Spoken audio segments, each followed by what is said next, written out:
Republic Bharat देख रहे हैं आप, आपके साथ मैं हूं मीनाक्षी रजत। बीजेपी हरियाणा में तीसरी बार जीत की हैट्रिक लगा पाएगी या नहीं लगा पाएगी, ये तमाम सवाल हो रहे थे। लेकिन अब जिस तरीके से यहां पर आंकड़े सामने आ गए हैं, उन सवालों के जवाब भी मिल गए हैं।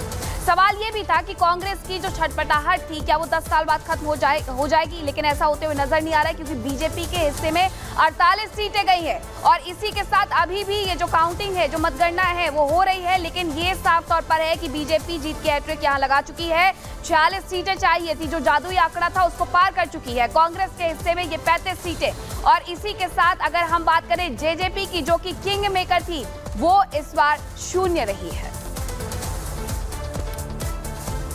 तो आपने देखा कि किस तरह से हरियाणा में बाजी हारते हारते जीत गई है बीजेपी, और कांग्रेस के लिए बहुत बड़ा सेटबैक है, क्योंकि कांग्रेस जो कि तमाम एग्जिट पोल्स में सरकार बनाते हुए दिख रही थी, वो अब जीत के आंकड़े से बेहद दूर नजर आ रही है। लेकिन इन आंकड़ों पर ही सवाल भी उठा रही है कांग्रेस पार्टी। बिल्कुल, देखिए किस तरीके से कांग्रेस पार्टी सवाल उठा रही है। गौरव भाटिया हमारे साथ जुड़ गए हैं, बीजेपी के प्रवक्ता, उनके पास जाएंगे।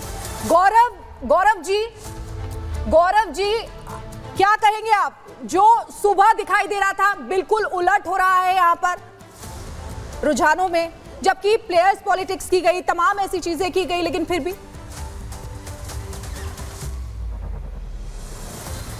देखिए, सबसे पहले तो मैं हरियाणा और जम्मू और कश्मीर की जनता का आभार व्यक्त करता हूं।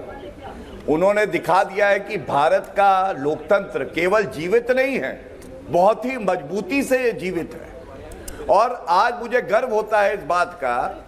सबसे पहले बात करते हैं हरियाणा की। हरियाणा में हैट्रिक लगा रहे हैं। प्रो इनकम्बेंसी क्या होता है, ये भारतीय जनता पार्टी ने दिखाया है।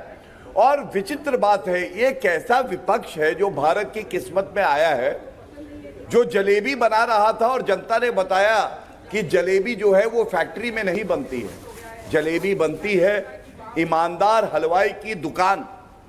जलेबी उसकी बनती है जो मेहनत से कार्य करता है जनता के हित में, और फिर चुनाव से पहले अपना रिपोर्ट कार्ड रखता है। भाजपा की hat-trick, Congress party hit wicket. और हिट विकेट भी ऐसी वैसी नहीं, कांग्रेस पार्टी को एक संदेश और दिया है। राहुल गांधी कभी ना कहना कि भारत में लोकतंत्र नहीं है। 9 बजे जलेबी बना रहे थे हेडक्वार्टर में, 12 बजे आते आते अभी रणदीप सुरजेवाला और जयराम रमेश का बयान आने लगा, इलेक्शन कमीशन ऑफ इंडिया बहुत दबाव में है, ईवीएम खराब हो रही हैं। अरे भैया, प्रोडक्ट तुम्हारा फॉल्टी है। भारत का ईवीएम, भारत का इलेक्शन कमीशन ऑफ इंडिया में कोई त्रुटि, कोई कमी नहीं है। जम्मू एंड कश्मीर के लेके एक बड़ी बात आपसे कहता हूं। देखिए, संविधान में अनुच्छेद 370 टेम्परेरी शब्द पहला शब्द था। आज ये पूछा जाएगा, 55 साल सत्ता में रही कांग्रेस पार्टी, जवाहरलाल नेहरू तुष्टीकरण की राजनीति करते रहे, इंदिरा गांधी तुष्टीकरण की राजनीति करती रही, हटाने की हिम्मत नहीं थी क्योंकि वोट बैंक खिसक जाएगा जी। नरेंद्र मोदी जी ने जवाहरलाल नेहरू की जो ऐतिहासिक भूल थी उसको ठीक किया, और जनता 63% बाहर आती है, मतदान करती है। विदेशी भूमि पे जाके तुम क्यों कहते हो कि भारत का लोकतंत्र खत्म है, मीडिया बिका हुआ है? आज इस प्रश्न का उत्तर जनता ने दिया है, और हम लोग विनम्रता से इस जनादेश को स्वीकार करते हैं। गौरव जी, जम्मू कश्मीर, मुझे लगता है कि जम्मू कश्मीर का मैंडेट और हरियाणा का मैंडेट, इनको थोड़ा अलग अलग एनालाइज करना पड़ेगा। क्योंकि जम्मू कश्मीर की जहां तक, अगर हरियाणा की जहां तक बात करें, हरियाणा में आप लोगों ने अपने पिछले बार के प्रदर्शन से भी बेहतर किया है। पिछली बार तो जेजेपी का सहारा आपको लेना पड़ा, इस बार उसकी भी जरूरत नहीं है। तो ये जो आप लोगों ने अपनी परफॉर्मेंस बेटर कर ली है, आपने अगले 5 साल के लिए, जलेबी तो नहीं मुझे पता, सियासत की फैक्ट्री जरूर बंद कर दी है अगले 5 साल के लिए कांग्रेस की। तो ये जो किया है आपने, इसके लिए अब बहुत से लोग ये कह रहे हैं, क्या इसके लिए नॉन जाट वोटर कंसोलिडेट हुआ? क्या इसके लिए अगले जो पिछले 1 महीने था उसमें जिस तरह से एक आपने रैलियों का एक पूरा अंबार लगा दिया, जिसमें प्रधानमंत्री से लेकर योगी आदित्यनाथ से लेकर सारे स्टार प्रचारक जुट गए, ये कमाल कैसे हुआ है? मैं एक छोटी सी चीज और जोड़ना चाहूंगा। गौरव जी, क्या खट्टर साहब को आपने चुनाव से पहले बदलकर सैनी साहब को लगाया? आपको लगता है इसका फायदा भी हुआ? क्योंकि अगर आप कॉन्फिडेंट थे कि हम मेजॉरिटी के साथ आ रहे हैं तो आपको सीएम चेंज नहीं करते, लेकिन आपने आखिरी टाइम में सैनी साहब को लॉन्च किया। धन्यवाद। मैं दोनों प्रश्नों का उत्तर देता हूं। सबसे पहले तो ये कैसे हुआ, मैं आपको बताता हूं। जब ईमानदारी से आप कार्य करते हैं, तुष्टीकरण की राजनीति नहीं करते, हर मुद्दे का राजनीतिकरण नहीं करते, जब आपकी सोच में विरोधाभास नहीं होता, तो जनता कहती है जाओ आशीर्वाद दिया, प्रो इनकम्बेंसी होता है और इतिहास रचा जाता है। तीसरी बार भारतीय जनता पार्टी आती है। आपने एक बात जो मुझसे पूछी, मैं आज कहना चाहूँगा। कांग्रेस पार्टी बात कर रही थी पहलवान की, जवान की, किसान की और संविधान की। आज ये तो स्पष्ट हो गया, हरियाणा की जनता ने बता दिया कि पहलवान हो, जवान हो, किसान हो, संविधान हो, रक्षक केवल एक है, भारतीय जनता पार्टी, नरेंद्र मोदी जी और नायब सिंह सानी जी। दूसरी तरफ जो आपने कहा कि खट्टर जी को हटाया, नायब सिंह सानी जी आए, ये भारतीय जनता पार्टी एक परिवार है। परिवार में नायब सिंह सानी जी ने मेहनत करी तो खट्टर जी ने भी उतनी ही मेहनत करी।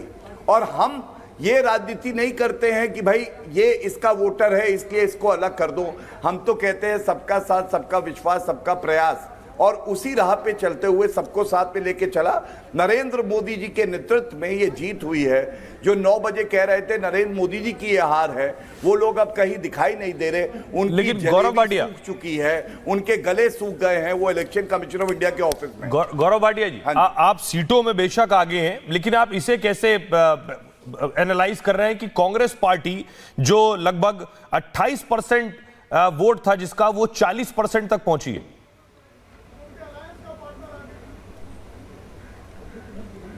देखिए, अब आप वोट परसेंटेज पे अगर बात करना चाहेंगे तो मैं कहूंगा सारा परिणाम आ जाने दीजिए। ये रुझान है जी, और सरकारें बनती हैं सीटों पे। अगर मैं आपको वो प्रदेश गिनवाने लगूं जहां हमारी वोट प्रतिशत ज्यादा थी और सीटें कम थी, हम सरकार नहीं बना पाए। लोकतंत्र की तो जीत हुई है ना। तो आपकी बात अगर आगे बढ़ाऊं तो कांग्रेस पार्टी को कोई हक ही नहीं है कि कहे कि ईवीएम खराब है या इलेक्शन कमीशन ऑफ इंडिया पे दबाव है, क्योंकि उनका वोट प्रतिशत बढ़ गया है। लेकिन जीत हो या हार हो, जनादेश का सम्मान होना चाहिए। जनता की जीत है और भारत का लोकतंत्र बहुत मजबूत है, ये संदेश स्पष्ट चला गया है, जिसके लिए हम सब गौरवान्वित हैं। मैं हमारे सहयोगी अलग अलग जगहों से जुड़े हुए हैं गौरव जी, लेकिन उससे पहले एक छोटा सा रिएक्शन चाहती हूं। मुझे बस ये बता दीजिए, जम्मू कश्मीर में जहां पिछली बार 25 थी, 10 साल बाद चुनाव हुए, वहां 27 तक पहुंच रहे हैं अभी जो आंकड़े हैं, वहां कुछ डिसअपॉइंटमेंट है क्योंकि 370 हटाने के बाद ये चुनाव हुआ है और शायद आप लोग अपनी टैली इससे बेहतर चाह रहे थे। नहीं सुचारिता जी, पहली बात रुझान है, परिणाम नहीं। ठीक, लेकिन ये बात सच है कि हम ये अभी भी उम्मीद करते हैं कि हमारी टैली जो 27-28 दिखाया जा रहा है उससे बेहतर होगी। लेकिन ये कभी मत भूलिएगा, आप जो बात मैं कह रहा हूँ बहुत बड़ी बात आपके चैनल पे कहने जा रहा हूँ। कई बार देश हित में, और भारतीय जनता पार्टी का मूल मंत्र है राष्ट्र हित सर्वोपरि। आप लड़ाई हारते हैं क्योंकि युद्ध जीतना होता है। अगर अनुच्छेद 370 को हमने संशोधित करके हटाया तो पिछड़े समाज को आरक्षण मिला। भारत में जश्न था। नरेंद्र मोदी जी ने एक ऐतिहासिक निर्णय लेके ऐतिहासिक भूल का सुधार किया। और क्या ये सही नहीं है? सिंगल लार्जेस्ट पार्टी अभी भी हम हैं। हम उम्मीद करते हैं आगे और ये आंकड़ा बढ़ेगा। क्या ये सत्य नहीं है? पिछली बार से हमारी सीटें बढ़ गई हैं और खासकर जम्मू में, जिसके साथ सौतेला व्यवहार करती थी जो सरकारें थी पूर्व में, अब हमने दिखाया है कि चाहे कश्मीर हो, चाहे वो जम्मू हो, चाहे लद्दाख हो, सबका विकास होगा। यहां अनदेखी किसी के नहीं होगी, कोई पीछे नहीं छूटेगा हमारा भाई बहन। ये जो मूल मंत्र है, जनता इसीलिए आशीर्वाद दे रही है। गौरव जी, लेकिन जम्मू में जो आप एक्सपेक्ट कर रहे थे 43 में लगभग 35 सीटें कम से कम, आपको लग रहा है उस एक्सपेक्टेशन से नीचे रह गए आप?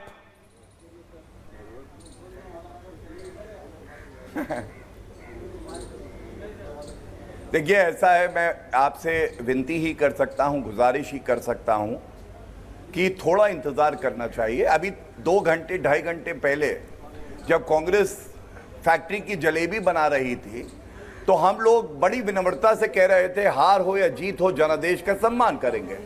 अभी बहुत समय बाकी है। शाम को हो सकता है कि आप अगर मेरे साथ हो तो मैं आपको जलेबी और लड्डू दोनों खिलाऊंगा।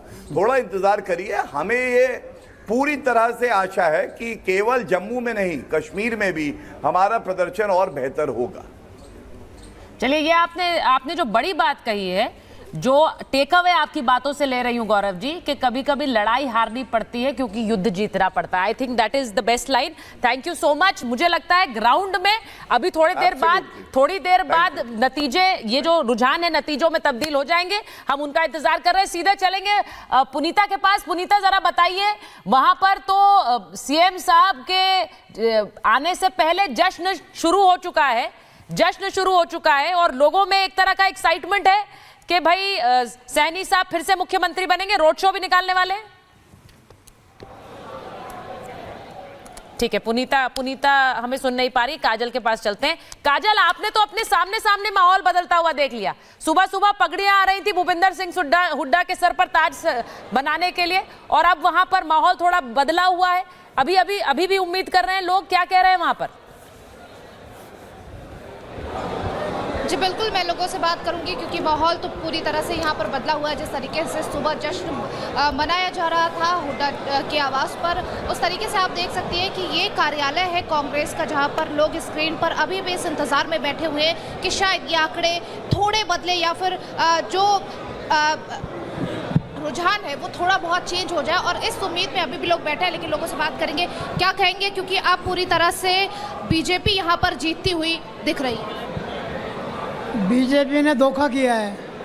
धोखा दिया है? कैसा धोखा किया? मशीनों में बिल्कुल किया। देखिए, ये आम बात है कि जब कहीं पर ऑपोजिशन की सरकार बनती है तो वहाँ पर ईवीएम खराब नहीं होता, लेकिन अब ईवीएम को भी कहीं ना कहीं यहाँ पर गुनहगार या फिर जिम्मेदार ठहराया जा रहा है। लोग अब ये कहना शुरू कर चुके हैं कि ईवीएम में खराबी हुई है, बीजेपी ने धोखा दिया है। क्या कहेंगे, क्योंकि अब तो बीजेपी की सरकार बन रही है तीसरी बार हरियाणा? नहीं बन रही, नहीं बनेगी। अभी भी उम्मीद है आप? कांग्रेस की सरकार बनेगी, शाम तक देख लियो। लेकिन अब तो रुझानों में भी ये साफ हो चुका है। ये रुझान गलत है बिल्कुल। क्या लग रहा है? तो कार्यकर्ताओं ने उम्मीद का दामन पकड़ रखा है कि शायद अभी कुछ इधर उधर होगा और शायद जो है सरकार बनेगी। दूर दूर से आए लोग हैं, बहुत उम्मीद के साथ आए थे और शायद शुरुआती रुझान देखकर पहुंचे होंगे रोहतक। बिल्कुल, और मुझे लग रहा है कि जो सुबह माहौल था वो भी अब बदला हुआ नजर आ रहा है। दोनों ही जगह पर हालात बदले हुए नजर आ रहे हैं, जज्बात भी बदले हुए नजर आ रहे हैं। ग्राउंड पर हमारी एक बहुत बड़ी टीम मौजूद है, वापस लौटेंगे लेकिन नतीजों पर नजर बनी रहेगी। यहां रुकेंगे छोटे से ब्रेक के लिए।